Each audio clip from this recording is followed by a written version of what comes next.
सर्वांना माझा नमस्कार. या कथेचे पहिले 1, 2, 3 भाग अपलोड केले आहेत, त्यामुळे हा 4था भाग आहे. चला तर सुरू करूयात. मित्रांनो, मागच्या भागात आपण पाहिलं की पोलीस बेडरूममध्ये आले होते आणि त्यांनी कपाटाचा दरवाजा जोरात उघडला होता. माझं हृदय घशायचे आलं होतं. मला वाटलं आता सगळं काही संपलं. पण जसा कपाटाचा दरवाजा उघडला तसा तिथे मी नव्हतोच. तिथे एक दुसरीच व्यक्ती लपलेली होती, जिने काळ्या रंगाचा नकाब घातला होता आणि तिच्या हातात एक कॅमेरासुद्धा होता.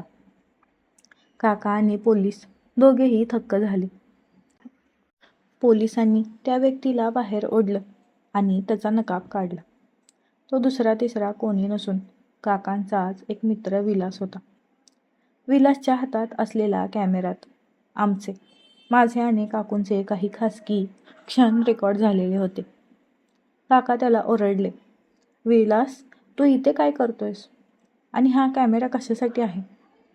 विलास हसून म्हणाला, "अरे मित्रा, तू मला सांगितलं होतं ना की सुनीतावर लक्ष ठेव. ती या समीरसोबत नक्की काहीतरी करते. मी फक्त पुरावा जमा करत होतो." काकूंना हे ऐकून धक्काच बसला. त्यांच्या स्वतःच्या पतीने त्यांच्यावरती लक्ष ठेवण्यास सांगितले होते. मित्राला एका कपाटात लपवून ठेवलं होतं.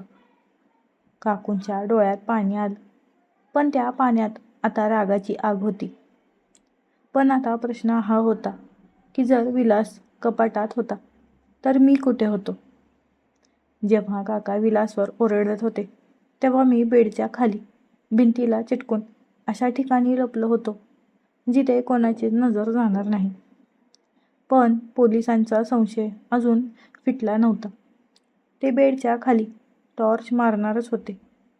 तेवढ्यात काकूंनी एक अजब खेळ खेळले. काकू जोरात ओरडल्या, "बस करा आता. तुम्हाला माझ्यावरती विश्वास नाहीये ना? मग आता बघा." काकूंनी कपाटजवळ असलेली एक फाईल बाहेर काढली. ती फाईल काकांच्या खासगी व्यवहाराची होती. काकू म्हणाले, "विलास जर माझा पुरावा गोळा करत होता तर माझ्याकडे काकांचा पुरावा सुद्धा आहे. काकांचे त्यांच्या ऑफिसमधील एका तरुणीसोबत काय संबंध आहेत हे त्यात स्पष्टपणे लिहिलं आहे." पोलिसांना आता घरगुती वाद वाटू लागला. ते म्हणाले, "आम्हाला बाहेर बाल्कनीतून कोणीतरी गेल्याचा संशय होता, पण इथे तर वेगळंच महाभारत सुरू आहे. आम्ही चाललो." पोलीस तिथून निघून गेले. पोलीस गेल्यावर काका आणि विलास मध्ये जोरात भांडणं झाली. विलास रागाने तिथून निघून गेला. काकाही संतापून हॉलमध्ये जाऊन बसले. मी हळूच बेडच्या खालून बाहेर आलो. काकू थरथरत होत्या. त्यांनी मला पाहिलं आणि घट्ट मिठी मारली. त्या रात्री काकूंचा राग आणि त्यांची ओढ दोन्ही शिगेला पोचले होते. त्या म्हणाल्या, "समीर, माझ्या पतीने माझ्यावरती संशय घेतला, पण आता मला कशाचीच भीती नाही. आज तू इथेच थांबणार आहेस." काकूंनी दरवाजा आतून लॉक केला. त्या रात्री काकूंच्या वागण्यात एक वेगळीच नवाजुनी आणि आक्रमक जिद्द होती. त्यांनी आपल्या साडीचा पदर जमिनीवर फेकला आणि म्हणाले, "आज तुला माझ्या रागाचं आणि प्रेमाचं दोन्ही रूप पाहायचं आहे." त्या रात्री त्या रूममध्ये पुन्हा एकदा तेच धुंद वातावरण तयार झालं.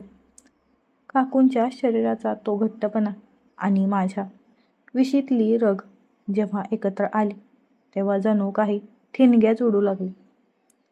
सकाळचे 5 वाजले होते. मी निघणाऱ्या तयारीत होतो. तेवढ्यात दाराची बेल वाजली. मला वाटलं पोलीस पुन्हा आले की काय.